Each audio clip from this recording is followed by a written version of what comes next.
Hey guys, welcome back to another episode of the Typical Skeptic podcast.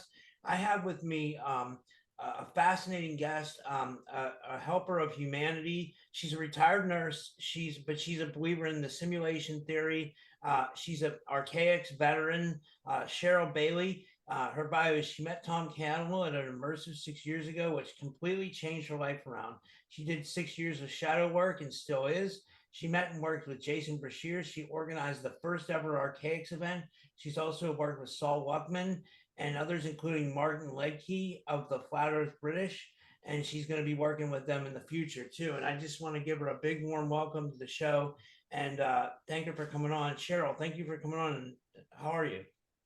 I'm doing great, Rob. How are you doing? Thank you for having me on. Yeah, it's really nice to meet you. Thank you. I'm so glad Saul introduced, told me to email you and because I'm so excited to hear all about your story about how you kind of got into simulation theory and what your theories are on it. And I mean, I find it more and more interesting every day, this reality that we live in. I find it to be a lot more mysterious than I ever thought it ever was. And before I was awake, and now that I'm awake, and it just gets crazier and crazier by the day. You know what I mean? Well, yes, I know what you mean because it seems that we may be living in a simulation, and if that's the reality, then our minds are connected to it. And so as we look at it, it gives us what we're thinking. So it can get it can turn into kind of anything you want it to turn into because we have that kind of power. We have that kind of creative ability here. I agree. So it's like kind of like you believe in the fact that our thoughts create our reality. Yes, I think that it's kind of a dualistic thing. I'm really in line with the way Jason sees it, that there's already patterns here. There's already ripples in the wave, and I think there's patterns that are reoccurring here. But I think that we are in the simulation and we can also create in it too. So there's already created narratives, right? That are already here, and then we are like a created creator that can create within those ripples and within that reality. And that's what I was going to ask. I asked Dennis about this because I just interviewed Dennis, and I wanted to get your opinion. What are your, because you met Tom Campbell and he has a big well, let me ask you about that first. Like, what was your interaction with Tom Campbell, and is that what kind of changed your mind and got you thinking about simulation theory? Well, yes. I ran across Tom's work. I was kind of in, I loved philosophy and I loved, thinking about mind. How's all this working? I did know some strange things about my life. I could kind of think about things and I noticed things happening around me that were just kind of odd. And so I was always looking at it and I really started seeking, for answers when I was in my 30s. And then when I came across Tom Campbell, I just had this intensive urge. I've got to go to this thing because there was this, like, it was called an immersive event. I didn't even know what it was. I knew that you go and you meditate and you do some things, and it was about consciousness. That's really all I knew. And so I went to this immersive event, and it became odd really fast. There was a lot of psychic interaction. I was, things just started happening, and it was actually pretty bizarre. And I noticed that when I was in Tom Campbell's presence, you could just feel this other vibration that I've never felt before, and it just created this atmosphere of just peaceful well-being, and everybody would get really happy. And I noticed it and I thought, well, this is really strange. And so then he started giving these lectures about how we can create our own reality and how we can go out of body. But he doesn't, he says we don't go out of body, we just shift, we just kind of shift data streams. So with our consciousness, we're able to tap into different realities by using our mind. And so you have these binaural beats and you listen to these beats, and then he just kind of tells you need to relax and open your mind and don't try to analyze it, because the left brain will get in your way. Just relax and do this thing. And so I go and I put these headphones on and I'm meditating. I'd already been meditating for a few years at this point.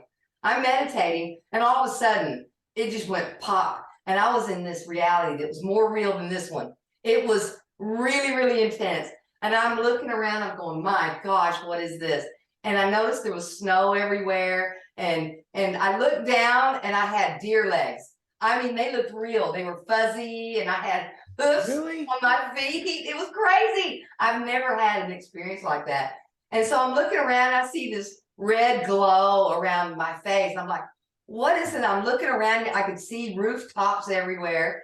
And I'm looking around, my nose is red. And so I start picking up, oh, wait a minute. I think I'm Rudolph. And You were Rudolph the Red-Nosed Reindeer? I was. And then I hear something behind me. And as I turn to look at what's going on behind me, I look and there's Tom Campbell sitting in the Santa sleigh, and he's going, "Come on, Rudolph, you can do it. You are worthy. You have to That's get it together." hilarious. Isn't that funny? That And is. and then after these experiences, we would go downstairs and then we would talk about what just happened. And so I raised my hand. I was like, "Ah, oh, Tom Rudolph." And Tom was in the back of the sleigh, and I saw. And then somebody else raised their hand and said, "So do you get a lot of?" Because he does have a white beard and white hair. And they asked him, "Tom, do you get a lot of that? That that you're Santa Claus?" And he didn't say. He just closed his eyes and nodded his head yes. So Santa Claus showed up at my first ever immersive, and that experience really showed me that okay, there really is something to this. I've always been really intuitive and had a big imagination. I'm a right brain, so I'm really creative and artistic. I'm not so great in the logic and all that other stuff. So I've always had, some experiences. I could go daydream and go into things that, seem kind of real to me, but this thing was like a real reality. It was crystal clear and it was beautiful. So I knew I had shifted my data set and I had shifted, and gotten into another reality because it was just too vivid and strange. I have a question. Sure. What do you remember? You might not remember, but do you remember what kind of binaural beats he used? And like, can you buy them? Because I'll just give you my experience. Like I've worked with Robert Monroe's Hemi-Sync binaural beats. Like, I was a big fan of Robert Monroe. I've been trying to go out of body for, I don't know, like I would say I tried to go out of body for at least like a couple months, and then I kind of got into a relationship, and that kind of threw me off from meditation. Like I almost like totally forgot about like like the fact that I was starting to meditate and I was starting to grow. I felt like I was starting to grow more spiritually, but when I was starting to do these hemi-sync binaural beats, the Robert Monroe ones, and I was just using them like ones that I found on YouTube. I was starting to go out of body, and I would almost experience shadow people. Like, and that happened one time. Like I was starting to go out of body, and I saw these two shadow people, and it made me back out of the experience. And I've told this on my show before. So I mean, I kind of want to get back to doing that, but like, do you think you can use? Is it any hemi-sync, or you didn't say hemi-sync or binaural beats, or like, do you remember which one Tom Campbell uses, or can you buy them, or do you? I think that you had the right ones, and I think I know kind of what happened to you because Tom talks a lot about your initial stages of going into the larger system, and as Jason calls it, going into the larger holosphere. Right? We can take our mind there, and the binaural beats that Tom has, he does sell them on his website. You can go there and you can find the binaural beats, but Tom has several different ones and each one is just a little different. But you were there and you got there with the hemi-sync ones. But what happens when you first, and Tom talked about this and he let us know that this could potentially happen. He talked about this when you first enter into that space, you're going there and it is a reflection of you, right? So it depends on how if you have fears and things going on within you, but the system wants to know kind of where you're at. It want to kind of give you a test to see where you're at. So Tom calls them fear tests. So it'll throw something scary at you just to kind of see how you react to it. And if you panic, then it'll back up. because it doesn't want to, damage your consciousness or scare the bejeebas out of you. It wants to work with you. The way the simulation works, it's a two-part thing, you and it wants to work with you. It wants to help you evolve your consciousness, because that's what I believe is, what we're here to do is to evolve our consciousness. And so it wants to help you, but it's kind of got to know where you're at, where you at in your fear work, and how much you got going on. And so it'll throw a fear test at you to see how you react to it. And then if you just look at it and laugh at it and go, okay, that's just not even there. And, and if you overcome it, then it'll let you go further into there. And a lot of people, they hit that first fear test in there, and then they back out, and then they don't go back in because they're afraid that it's just full of that. It's not full of that. You just get one or two experiences like that. My fear test, and I got a fear test when I was there, and I talked to Tom about it. I said, what was that? And it was these hands. It was neon hands. It was a blue hand, a red hand, and a yellow hand, and they were just kind of moving around, and they were cool looking. But then all of a sudden, the yellow hand reached out and grabbed me, and it was like, boo, and it scared me. And so I was like, oh, no. And I backed up, and Tom says, go back in and then see how you do. So that would be the advice that I would give, is go back in and understand that it needs to know kind of where you're at. It knows a lot about you already, but it doesn't know, the extent of where you're at in that current period of time when you're accessing the database. Okay, I got a couple questions. And I don't want to forget them, so don't mind me if I just rattle off questions. But like my first one is wait, where was I going to go with that? Oh, what I want to ask you is, I know Jason talks about AIX. Okay, so like, I always thought that like that might be something more malevolent, because I was telling Dennis about this. Like I was thinking, like sometimes when I announce something to someone, like if something good happens in my life and I announce something to someone, it seems like the simulation will then turn that around on me and ruin it. Now, I don't know if that's just my negative thinking and I'm just projecting that so something bad happens, or if that's actually this component of like AIX that's really trying to mess with my life and like throw a monkey wrench into my game. Does that make any sense or no? It makes perfect sense. And Jason, has talked about the AIX, and that is because it's all a, computer simulation. It's part of the programming. And this simulation is a program that is to evolve consciousness. And it also has several other components to it too, where we project ourselves into it, and we also create here. So in that fact, what's happening is, if you when you think thoughts that everything's going to work out, and you have to have these thoughts, concurrently until it kind of sinks in. It's just the thoughts you have.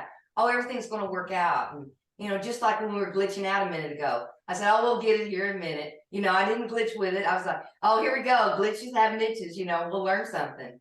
And that's the thing with AIX. If you look at it, it helps us to learn and grow, because we have to have challenges so that we can learn. We can't learn if there's no challenge. If it's just a beautiful sunny day and deer's flying down the road, we'll just sit there and observe it.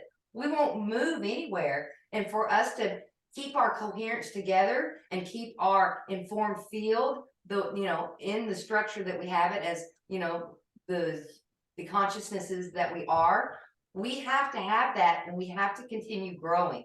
If we don't continue growing, that information kind of breaks apart, and then it gets chaotic, and then the entropy goes up, and then there's no stability there. And so, from look at Tom's work and Jason's work, you've got AIX, and Tom calls it, that is just the challenges here that helps us grow. And I heard Jason talk about it the other day, and he's thinking about it. He's just detected the thing. And he's starting to think, well, maybe that is just, he believes we are here to grow and evolve our consciousness. That Jason does believe that.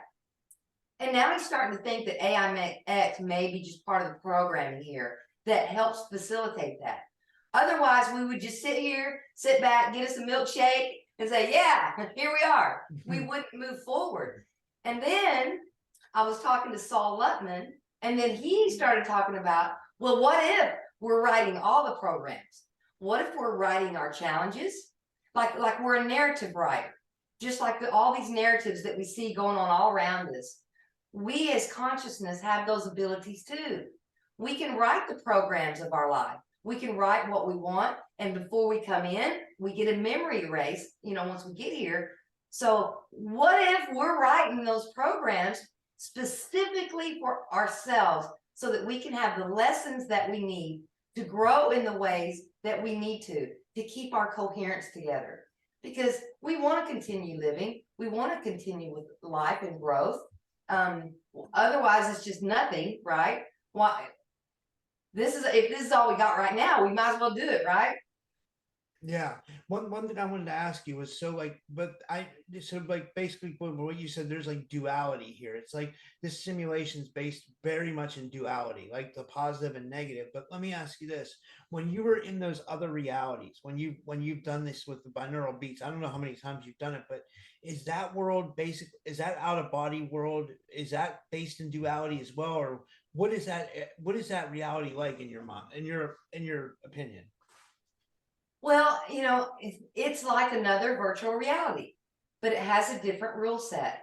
And, I like the way Tom puts it, that we can switch data streams and we can go into other virtual realities here. So what's happening? You're just going into another virtual reality where the rule set is relaxed more. You don't have there's no physicality to you. It's all mind, but you're there. And, since pretty much I think that all is mind anyway, everything you see all around you is the fake reality. It's not real. The real reality is consciousness. And the virtual realities that we use to think in and work in, those are just the programming, but we are the real reality. Consciousness is the foundational level of everything, including physical reality. So physical reality would be the fake reality. The mental and everything added to it, your out-of-body experiences, your feelings, everything that you can't see, that is the real reality that underlies everything we see. So, like, what are your thoughts on the dream world? Because I've told this on my show before too, but I have to ask you because I love your opinions. Like, you have a great approach towards life and the way that I like what I'm hearing so far. I really do. This is awesome. But so, like in the dream world, right? If I smell a girl's perfume in the dream world, you can smell the perfume. You can smell the bread in the oven. You can touch things. It feels real. You can have lucid dreams. So, my question to you is: do you think that dream world is just another reality? There are we because there have been times where I've lived like on, say, like for example, I go into a dream state for eight Yeah. hours, and in that dream state, I have a farm and I'm working on the farm, and I know I have kids in that life. I don't have kids in this life, and I know those people, and it seems very real. Then I wake up and it's only been 8 hours, but I just lived a week on a farm. You know what I mean? It's so strange. Like, what are your thoughts on the dream world? Wow, you're super intuitive too. And I'm sure you have a lot of these abilities also. And I think you're just, you're uncovering the things you need to start working with your consciousness. But you're already way ahead of the pack in a lot of ways. Excuse me. The dream reality is just another virtual reality. You switch data streams when our consciousness goes into theta. That's right before right before you fall asleep. We always will switch into another data stream. So when you fall asleep, you go into the dream reality, which is another virtual reality. And there you can learn and grow. Every virtual reality that we're in, it's all about learning and growth. So you go into the dream reality. And if you look at your dreams a little closer, you can kind of see where you can pull out lessons from there. How did that feel when your child fell down? And, how did I react to that? Because in the dream reality, you're closer to your consciousness there because you don't have all this physicality to get in your way of your mind. And so your mind is pretty much free to learn and grow in that, field. And that's one of the things I say a lot. When I go to sleep and dream, I am always going to work. I work, work, work. I'm in there. Usually I'm solving logic puzzles, and it's things around the intellect. And if I bring this up over here, then it'll match over here. And I mean, it is just a all night workaholic thing. And I asked Tom about that. that my dreams, I'm working really hard. And he said, well, it's because you're so right brain that in your dream state, you're going and working that left hemisphere that helps you be a little bit more balanced. So that, I'm not so far out of balance. I'm not clear out in la la land in the right hemisphere, because it can be that way if you're not real balanced. And so the dream reality is just another virtual reality that we learn and grow in, just like all the other virtual realities that we find ourselves in, like the one we're in right now. This one, it just so happens that this one seems to be like, it seems to be very physical, right? It's like we have like physical attributes, so it almost seems like, I was telling Dennis this, it almost seems like a biological simulation, But I mean, like if you read like Michael Talbot's The Holographic Universe, he kind of explains that like our eyes, there's something in our eyes that report to us what's real and what's not real. But but basically he says in there that everything's basically like a hologram. Like my computer screen right now is kind of like a hologram. I think he explained it that way. I don't know if I butchered that, but like I said that on Chad from Open Your Reality show too. I was trying to, I would have to go back and read the book again. But do you think that too, that like that what we're perceiving is not really physical and it might be more holographic in nature? Well, I think that our mind perceives this as a physical reality. And yes, we do have a biology here, but it's what the mind is perceiving as a biological, Yeah. reality. So we're just perceiving it this way. It's not really, really this way. It just seems that way. But in this virtual reality, Tom talks about this one that we're in now. This is the fast track, because we feel immersed in it. We feel like we are this avatar walking around here. You can feel it, and you are really immersed here. And there's so much going on that it's really tough to get outside and just, I'm gonna go in this other virtual reality over here and enjoy myself. But this virtual reality is where you grow the most. It's the fast track. So if you are working on your consciousness evolution to bring back your coherence and do what you need to do to maintain the integrity of your consciousness and who you are as a consciousness, you're going to come here, because you are going to move fast. You can go from, completely not awake, not know anything that's going on here, to, whoa, what is happening? I just, wait. I mean, because we're so immersed here. And Tom said, this is the newest, fastest, best virtual reality to grow in right now.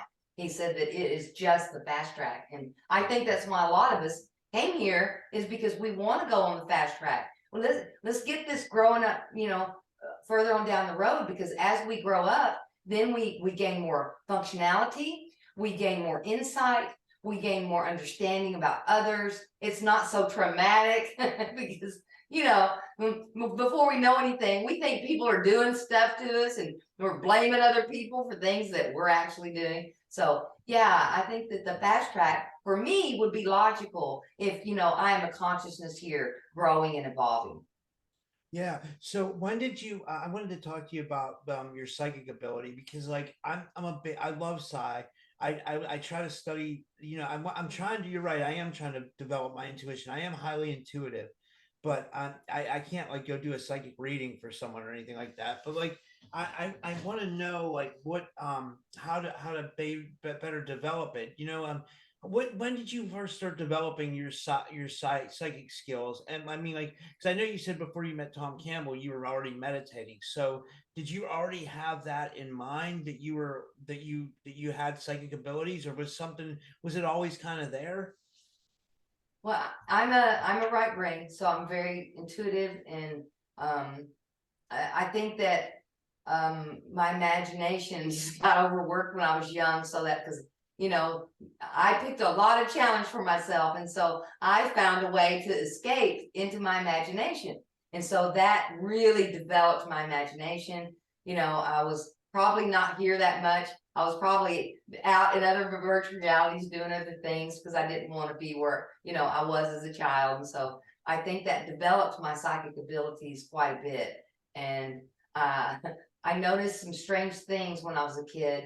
One day I was coming home from school, and I was jumping over the concrete thing and said, hey, if I'm real happy when I get home, I'm going to have a mini bike. Well, I didn't know anything about a mini bike, and I saw the picture in my head, and then I get home and there is this mini bike. And I never forgot that. I went, whoa, that was weird, It's like, how did that happen? Because we grow up with people telling us that, our minds, it just thinks, it doesn't do anything, but I think what it is when you become very imaginative, you are actually going into other realities. So you get good at reading data.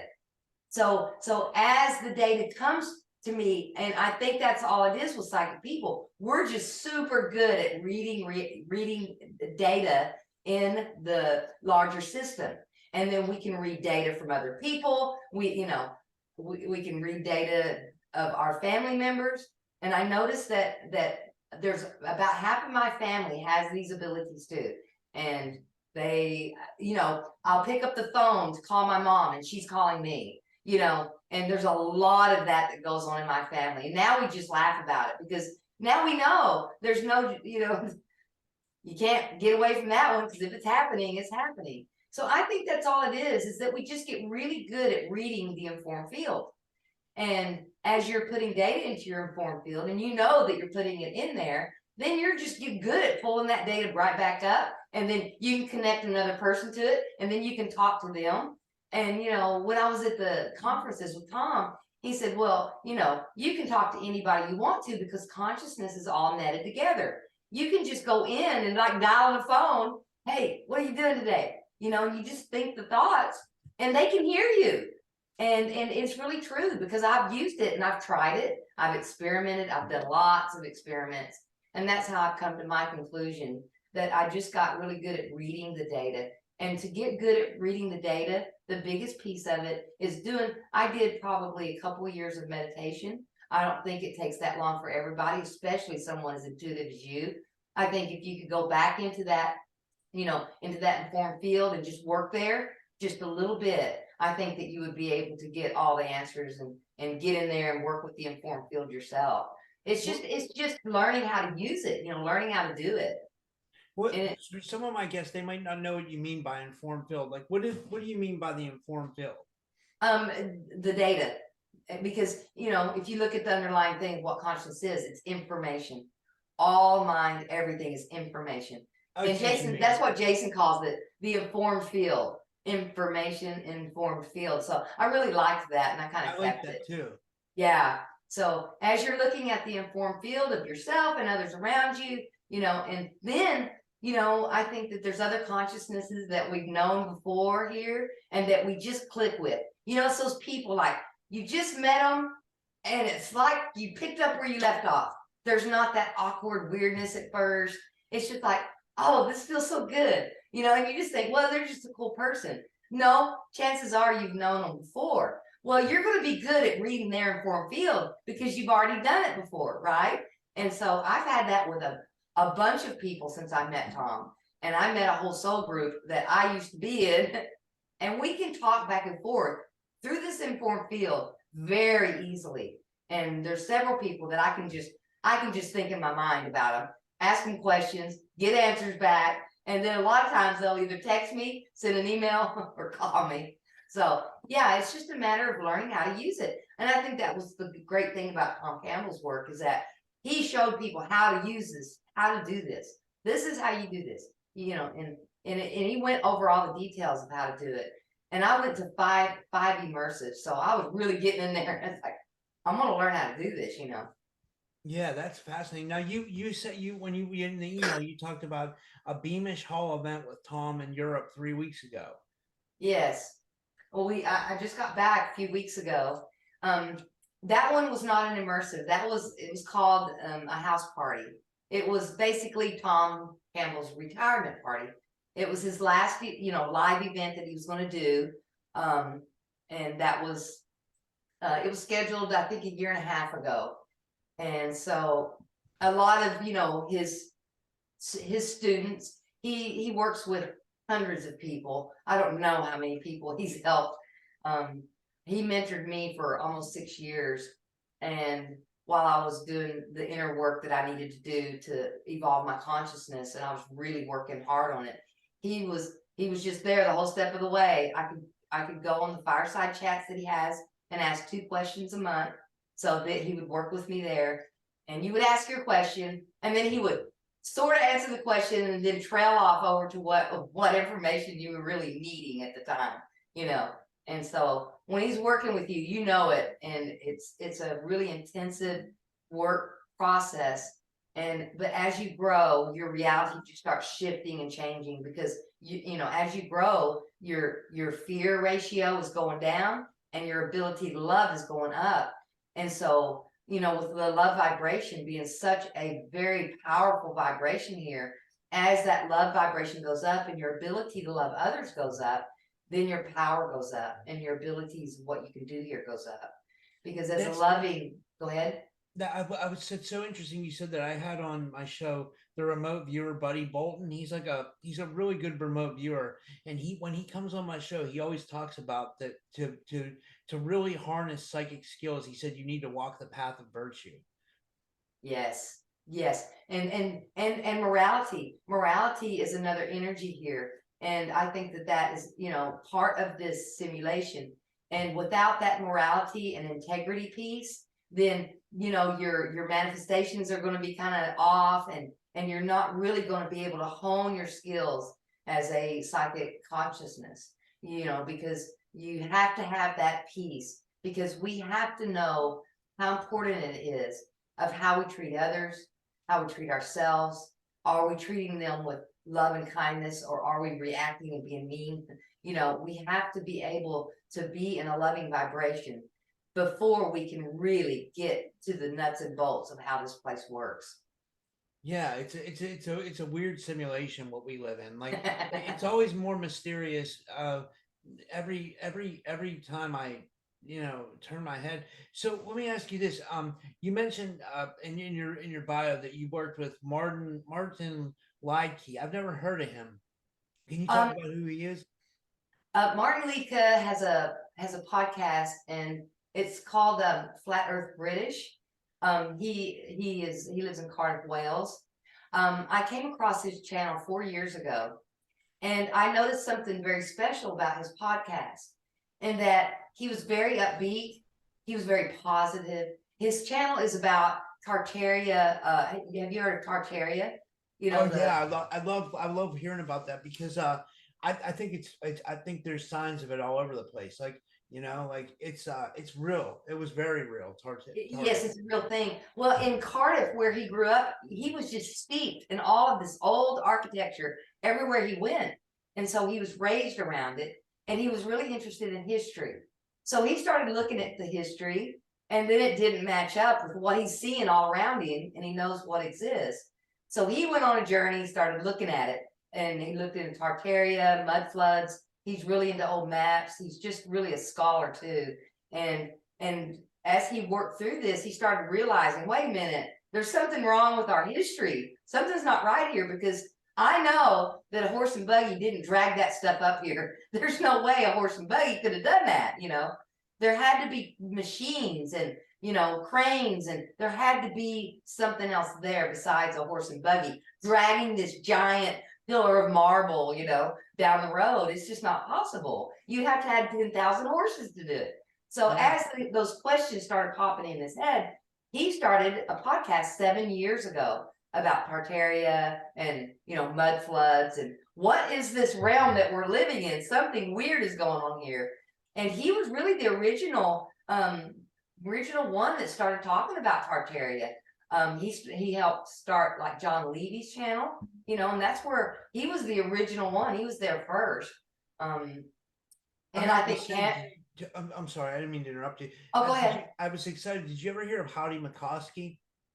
Yes, I did. Yeah, I've had him on my show. He talks about he talks a little bit about that, but he goes but like he wrote a book called Exposing the Expositions about the World's Fairs, Yeah. and he was saying about how in those World's Fairs they might have tried to shape the way we thought about our history. Because I thought it was interesting. He said that like the people that could afford to go to those, or the people that went to those, is like he said that they would have teachers go to these world fairs, and then the teacher would come back with all the information and tell it to tell it to their community. So, but he said the way that they were portraying people is, he said that they would portray the natives of other countries as savages, and then they would have like a brain exposition where the European brain would be bigger than the native brain or something like that. This is just stuff that I gleaned from the interview.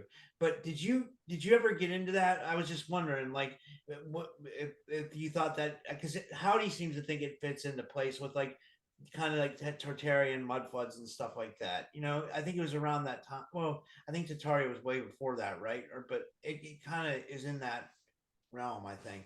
Yes, I think it was way before that, and I think that it ties in with Jason Bashir's work and how our world was once in a vapor canopy, right? Have you heard Jason talk about that? Yes. All right, so if you think about it, our whole environment was completely different. Now think about it, it's a simulation, so it can change, it can do whatever it wants to. It's a digital simulation.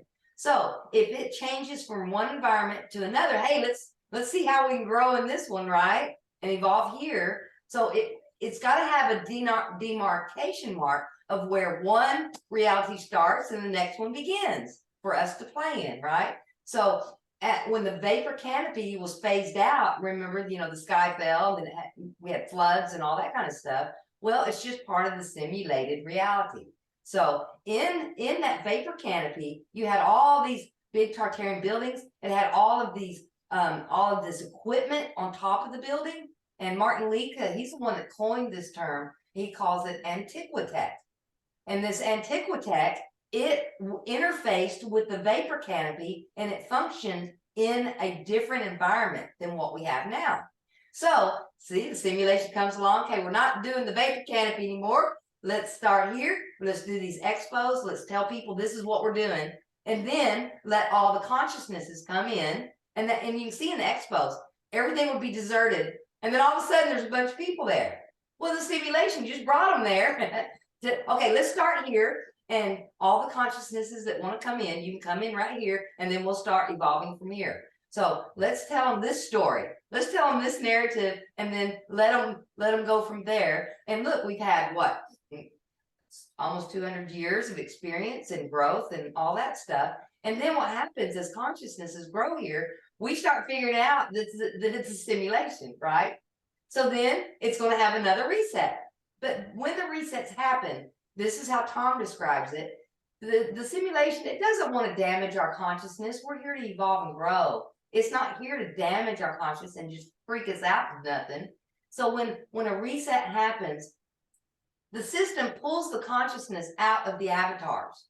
You're not even in the avatar when the thing blows up, right?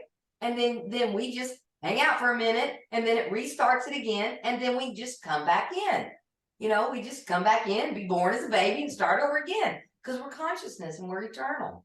So, the thing about all of these different phases that the earth has gone through, it's just part of the simulation, just doing different things. Okay, we evolve this way in this environment. Let's do this environment, and we can evolve in these other ways. It's got to be creative. We can't just keep doing the same thing over and over and over again, because then we'd figure it out.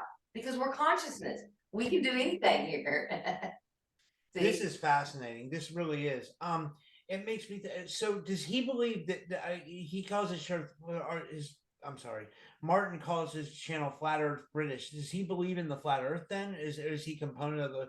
Or does it really matter? Because if we're in a simulation, it doesn't matter what the shape of the Earth is, right? Or does it? Well, when you look out and you look across the water, it looks pretty darn flat. And it's a simulation, and it's connected to our mind. So it's kind of what you think it is.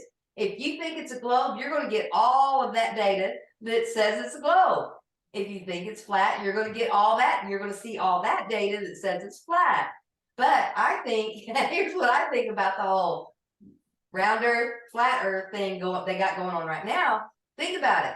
Dualities help us kind of clash, right? And it helps us evolve, because then we have to figure it out and come together. And that helps us evolve our consciousness. It's like, wait a minute, let's talk about this. Because the thing about the duality, everything here is a learning process. And that's how I see it. And when you look at it through that lens, it makes much more sense. So now, right now, we've got the flat earth, round earth debate. But what if it's a torus? We don't know. What if it's not physical? What if it's not flat? What if it's not round either? We don't know. All we know is what we know from where we are and from our own experience. And I think that Martin is kind of getting, he thinks that we may be in a simulation too, because he's looked at so much evidence of what's going on here. He's been doing this for, a long time. He's had his podcast for 7 years now.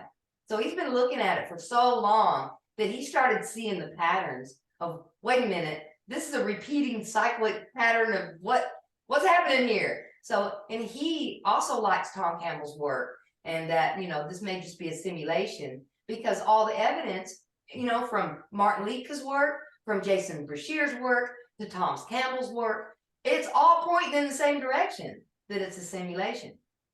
I would agree. I agree. Well, one thing you mentioned in the notes was that your relationship with Sol, and how you said Saul's more from the Toltec shamanism and yours is from the Tom Campbell. Can you talk about the differences, or you know what I mean? You know what? I've talked to Saul quite a bit, and I just love him. He's a master here. He knows how this place works, and he's good at it.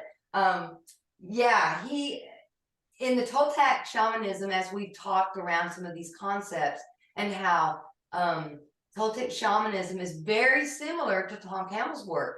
And in Toltec shamanism, they came, through trial and error. They came to, it was a simulation too, because they figured it out, because they understood, they knew how to go into different realities. They talk about it a lot. There was one concept in Toltec shamanism that Saul talked about, and it's called a concept called recapitulation. And recapitulation means that if you had some trauma in the past that kind of holds you down, the memory keeps popping up and it keeps traumatizing you, you can go back into your own narrative and rewrite that program and take the sting right out of it. You can take the emotional content out of it. You can go back as an adult into a scene where you're there as a child being scared to death, and then you can tell your child self, you're standing there as an adult looking at the scene, and you're going, oh, wait a minute, I was just a little kid. Oh, that adult didn't dislike me. They had a horrible day that day. They got fired from their job. They were in struggle and in challenge, because they were your growing too. So they were just having a terrible day. They didn't mean that, nasty towards me. It was just an accident. And then you can take that sting out of those past memories. And then when you do this thing called recapitulation, you will see your reality shifting in a big way, out of kind of like this victim mentality that all these things happen to me and I can't get it out of my head, and that thing. And then you'll go from, things happen to me, things happen here, to I'm going to come out of this victim mentality. And it was just an event that happened, and it's okay. Nobody meant any harm to me, and I'm okay. Look, I'm still here. And then you can totally remodel and redo that whole scene that you just came from. So in the shamanism, it was called recapitulation. And then Tom came and told me the same story, because I had some of that going on. And he said, all right, Cheryl, this is what you do with those kinds of things in your mind. You use your imagination, you go back to where it was, where the big boogaboo got you. You go back there as an adult, because the mind of a child, it's only seeing the perspective of a child. It can't see this perspective as an adult. So go back there as an adult and kind of redo that scene with yourself. Look at the players in there. See what was happening with them. Just put more data into that narrative that happened then. And then everything shifts and changes, because you can have things that are holding you up. Say you got a belief when you were a child. I had one that I recapitulated, and it was a belief that girls can't make money because I lost my job when I used to mow lawns. That's how I made my money. I had money all the time. I was mowing everybody's grass. But then that year, it started showing that I was female. I just was kind of androgynous looking. People had a hard time. Is that a girl? Is that guy? I don't know what's happening here. But that summer, you could tell I was a girl that after that. And she goes, "Oh, honey, you can't mow my lawn." Because back then, only the boys mowed lawns, and it's okay. It don't matter anymore. So I went back there and I looked at that scene and I went, "Oh my gosh." I got the belief from that scene that girls can't make money. And I went, "Oh no wonder I couldn't make money." I even went to college and became a registered nurse. I still had trouble. I would make it and then it would just go away because I believed that I couldn't have it. So once I went back and fixed that, wow, the money just started falling out of the sky. So so in a way it's like it's a way of like, so it's about finding your trauma that caused you to, or finding a trauma that might have held you back in this simulation, fixing it, and then the abundance starts to come in a way, right? Yes. And if you look at those memories that stand out for you, those are the ones that you do this recapitulation on. But anyway, back to your question, I think that the Toltec shamanism and Tom Campbell's MBT, I think that in a lot of ways they are one and the same.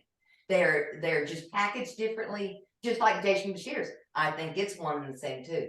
It's all in Martin Leitke's work too. It's all the same underlying foundational story of consciousness, but they all have different book covers, right?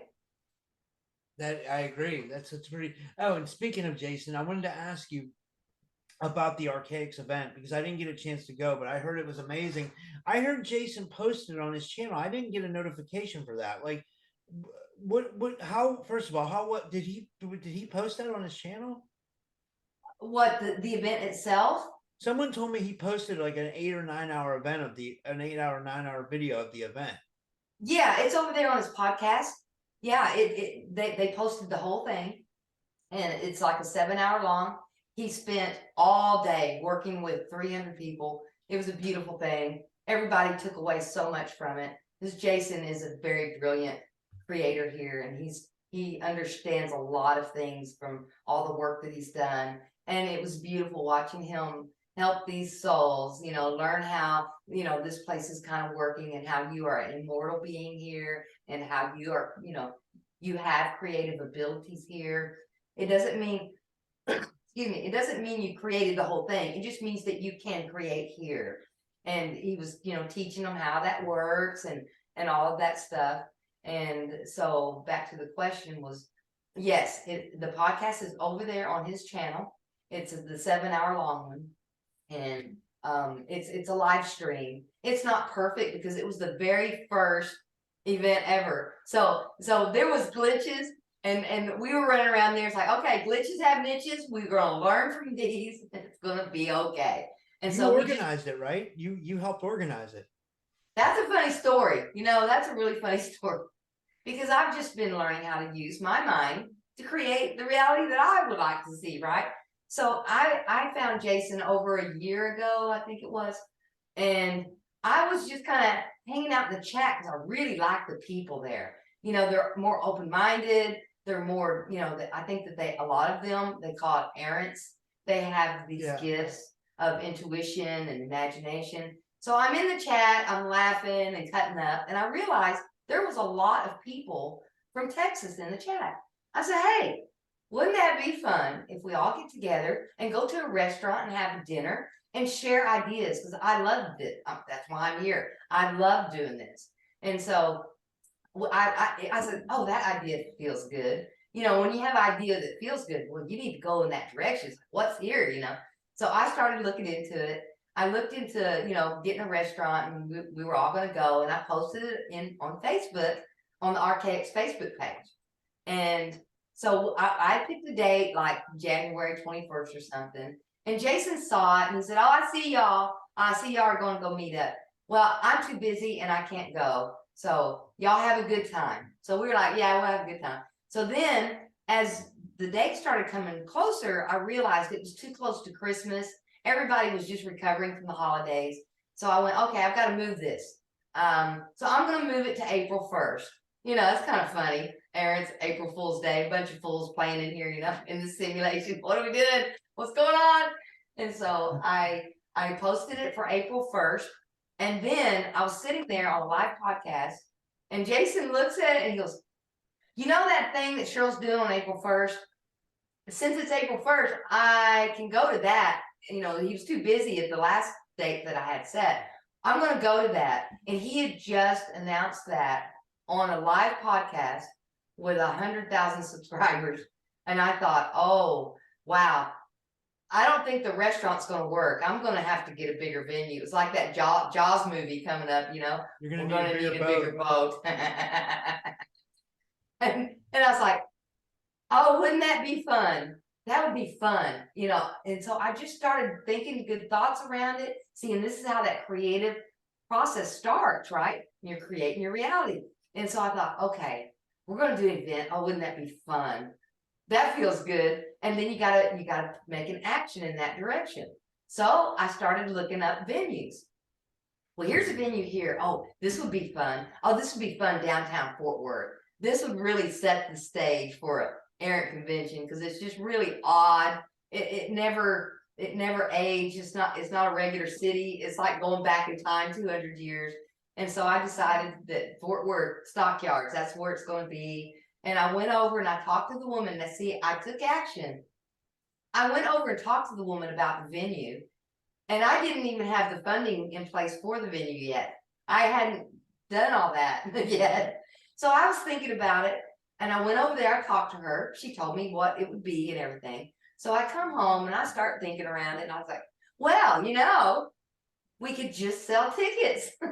We can sell tickets. Then we can pay for the venue. And then all of it'll work out just fine. I have no idea how to organize an event. I'm just doing it because it was fun, you know, and I was having a good time. So I sent an email out and I said, how about this? We can have it at this venue if we sell tickets at this price and such and such and such. And then that said, okay, well, start a meetup chat so that we can start sending people over there to buy tickets for the event.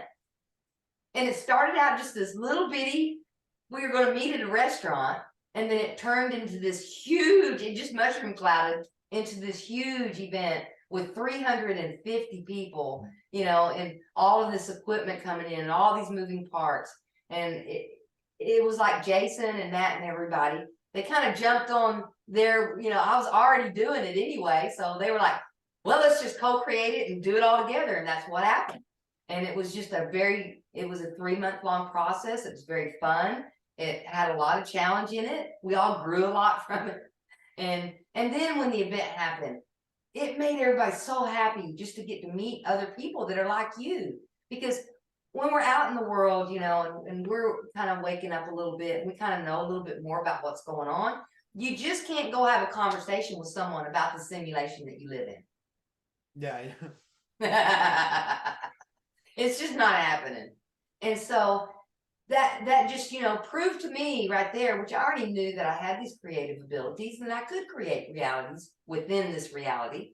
And it's a formula. It's like where you get an idea and then you feel good about it. If you get an idea and you start thinking, oh no, well, how am I going to pay for that? That's not going to work. See, if all that doubt comes in, it can't move. It can't go anywhere because it flows. It's like an energy. And that's why those positive thoughts, oh, wouldn't that be fun? And you think good thoughts around it. And then there's the power of positive feeling. You know, you hear the power of positive thinking. Well, there's another one, the power of positive feeling. When you feel good about what you're creating, that is like pouring gas on a bonfire, and it just has a life of its own. And then when you hit the run button, careful what you wish for, because you can have a tiger by the tail before you know it. I like that. That's awesome. Like, I'm so glad it came out like the way it did. It sounds like it was an awesome event. Do you think that you guys are going to continue? Do you think that it'll continue to do something every year now? Well, yes, it kind of set a precedent because it was just such a good thing for everybody. Jason and the Archaics team they're working on a project this month. It's going to be Archaics TV. And then after they're finished and have that created and done, Then they're going to move on to events. They're going to have archaics events, and they're going to be all over the place. We're going to try to figure out, where the most errands are, so we can have it closer to, the most people. And then Jason asked me if I wouldn't mind, doing the project and do the meetup. I won't be doing the venue part anymore, but I will do the meetup part where I do the ticket sales. And then, I work with the people, because there's people that want to come. It's like, oh, I'm trying to work this out. And so I assist the people that come there and need assistance. So I'm going to keep that part. And I was really excited that Jason hired me onto the archaics team to do the event. So yes, there are many more events coming in the future. That's fascinating. I can't wait to go to one. I mean, I feel lucky because like I feel, like I actually feel, I would say the word blessed, but I'm not real religious, but I would just say that for the term, like that I got to interview Jason twice, in the last couple of years. Obviously he thought I was interesting because like, I know he doesn't give everybody interviews, and I just like, I really dig his information. You know what I mean? I really think he's like a solid person. Like as far as like the information that he brings, like, I just love it. I love the archaics mod. I love the whole simulation theory thing, like, and I love consciousness because I love trying to evolve my consciousness. So this is all right up my alley. And you're an amazing person, Cheryl. I'm so glad we did this. Well, thank you, Rob. And I think you're an amazing person too. You've been a seeker also, and you've been in this line. And I think that you've landed right where you're supposed to. And I think that, it would be lovely to meet you at the next Archaics event. Where are you located at? Maybe we can get it a little closer to you. I'm in Pittsburgh. You're in Pittsburgh. So yeah, there's going to be events up that way because there's a lot of people in that area. We'd have to do it in the summer so that the people from the South don't freeze to death. Yeah, I know it's brutal up here. It really is. It's still cold now. I mean, it's to this day. I know it's hard to deal with. Like, I mean, especially for someone like me, where I used to live in North Carolina, I lived in Florida, so like I'm used to a little bit more. I mean, like I've always lived here in Pittsburgh. This is where I was born and raised, but I lived in other places, and I know that it's not this brutal everywhere else. But no, I can't wait. Like I can't wait to meet all the errants and like-minded people, because I'll tell you, that's one thing I've noticed about Jason's chats and his crowd. Like when I do get to catch a chat, like everybody there is so friendly, and they're so well learned. Like everybody's like very knowledgeable, and that everybody's so nice. A lot of people there, that have landed where we all have, they've been doing the work. They've been evolving their consciousness. They've been looking at their life. They've been finding these mysteries and trying to solve them. And, as you start looking at this, you come to the fact that, we are all flawed, and we have these inner, we have the inner demon, and we've got the inner angel. We've got both of them within us. There is no devil outside of us. We are it. And as we start working with these powerful energies within us, then we can soften those things and reduce our fears. And then we can become beings of love, and we can be kinder to other people. And we can understand that nobody's doing anything to us, that everything happening around us we're kind of doing it to ourselves. And so, it's that thing, you got a finger pointing out that way, because everything is really in here. It's not out there. So, and as a simulation, it has a very reflective nature. So it's reflecting back to you, not what you think, but what you are. And so as you are able to see it, that reflection as your projection here, then you can work with it and go, okay, wait a minute, that didn't go so well. I got triggered and got upset. And then you can look at it and go, why did that make me upset? So a lot of people that are in that chat, they have done a lot of this work. And so a lot of them are very loving beings. They've worked through a lot of these things. And then as you get to that level of it, then you can use each other as a mirror to reflect you back to you and hone it in even better, and because in Tom's work, that's what he says all the time. This is our close relationships. That's where the rubber meets the road. You can really look into that mirror of who you are and see what's there and change the things you don't like. And so I think that that's the call of this whole archaics and the errant communities is that, it's just a lot of people that's done a lot of work, inner shadow work, and they just are lovely people. And one thing about Jason, when I met Jason, I was watching him because I've spent a lot of time with Tom Campbell. And when you watch Tom Campbell, he has no ego. Very, very, it's just non-existent. When he interacts with you, it's not about him. It's all about others. And see, Tom says it all the time. Fear is inward focused and it's about us. Then you get it's all about me. Let me talk about me. Let me talk about me. Because I need attention and focus on me, because I just need that, because I don't feel love within myself.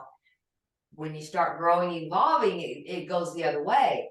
It starts turning into love. Love is outward focused and it's about others. So when you see a being of love like Tom interacting with someone, it's not about Tom Campbell. It's about the consciousness standing in front of him.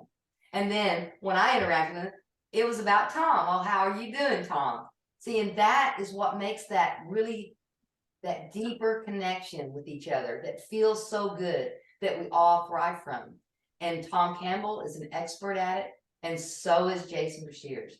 He was connecting to all those people there, asking them how are you? It wasn't about Jason, it was about the people there. So these qualities are in Tom Campbell, they are also in Jason Bashir's. And I think that's why he is doing so well, because he's done all the work and he is just a very, very advanced being here, just like Tom Campbell is.